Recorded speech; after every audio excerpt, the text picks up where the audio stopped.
ایمن کی عمر 8 سال تھی جب اس کے والد کا انتقال ہو گیا، چنانچہ اس کی ماں نے فوراً دوبارہ شادی کر لی تاکہ کوئی ان کی ماں کی دیکھ بھال کرے۔ ایمن اپنی ماں کے ساتھ رہتی تھی، لیکن کچھ دنوں بعد اس کے سوتیلے باپ نے اس کے ساتھ برا سلوک شروع کر دیا۔ بیٹا بھاری دل کے ساتھ حالات کو برداشت کر رہا تھا۔ ایک دن اس نے اپنی طرف آنے والے سوتیلے باپ کے تھپڑ کو روک کر اپنی دفاع کرنے کی کوشش کی تو سوتیلے باپ نے غصے میں آ کر اپنی بیوی سے کہا، یا تو اپنے بیٹے کو نکال دو یا طلاق لے لو۔ تھوڑا سوچنے کے بعد ماں نے لڑکے کو چونکا دیا جب اس نے اسے جانے کو کہا اور اس سے کہا، میں اپنے گھر کی حفاظت کرنا چاہتی ہوں، اپنے چچا کے پاس جاؤ جو تم پر مہربانی کرے گا۔ ایمن گھر سے نکلا اور وہ رو رہا تھا۔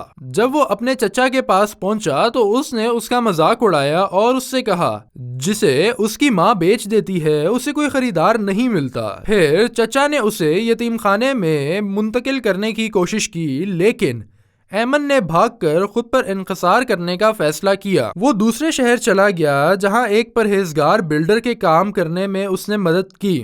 وہ پرہیزگار بلڈر اس کے والد صاحب کا دوست تھا۔ 10 سال بعد ایمن ایک ماہر پیشہ ور بن گیا جس پر بلڈر ہر معاملے میں بھروسہ کرتا تھا۔ کچھ دنوں کے بعد جب ایمن کی ماں کی حالت بہتر ہوئی تو اس نے اپنی ماں سے ملنے کا فیصلہ کیا۔ جب وہ شہر پہنچا تو اسے معلوم ہوا کہ اس کے سوتیلے باپ نے اس کی ماں کو طلاق دے دی ہے اور وہ اسے اکیلا چھوڑ کر پردیس چلا گیا ہے۔ اس نے ان کو 2 بچوں کے ساتھ چھوڑ دیا ہے جو انہوں نے پیدا کیے۔ ایمن نے خود کو ماں کی گود میں لیٹا روتے ہوئے پایا۔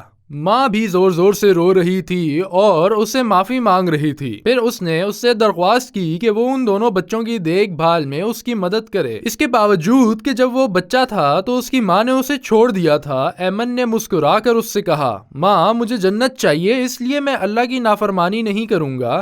میں آپ سے نفرت کرتا تھا اور آپ کے بارے میں سوچ کر بھی میرا خون ابل پڑتا، لیکن جب میں نے قرآن پڑھا اور کچھ احادیث پڑھی تو مجھے معلوم ہوا کہ اللہ اور نبی پاک نے ماؤں کے بارے میں ہمیں یہ نصیحت کی ہے، خاص طور پر جب ایک شخص نبی کریم صلی اللہ علیہ وآلہ وسلم سے جہاد میں شامل ہونے کی اجازت لینے آیا تو آپ صلی اللہ علیہ وآلہ وسلم نے انکار کر دیا اور فرمایا، اپنی ماں کے پاس رہو، جنت ان کے قدموں کے نیچے ہے۔ میں نے اپنے آپ کو آپ کے پاس واپس آنے کے لیے تیار پایا تاکہ آپ مجھے جنت میں لے جائیں، اور میں نے اللہ کا شکر ادا کیا جب میں نے دیکھا کہ آپ کا دل بچوں کی محبت سے بھرا ہوا ہے اور آپ نے انہیں اس طرح نہیں چھوڑا جس طرح آپ نے مجھے چھوڑا تھا۔ ماں کو اپنی غلطی کا احساس ہوا اور وہ رونے لگی۔ وہ بے حد خوش ہوئی جب ایمن نے انہیں بتایا کہ وہ بچوں کو اپنے گھر لے جائے گا، وہ ان کے اخراجات اٹھائے گا، وہ انہیں نماز پڑھانا اور قرآن بھی سکھائے گا اور وہ ان کی دیکھ بھال کرے گا تاکہ اللہ اس سے راضی ہو جائے، کیونکہ یہ بچے اس کے بھائی تھے۔ وہ اللہ کی رضا کے لیے ایسا کر رہا ہے جس نے اس پر اپنی رحمتیں نازل کی ہیں۔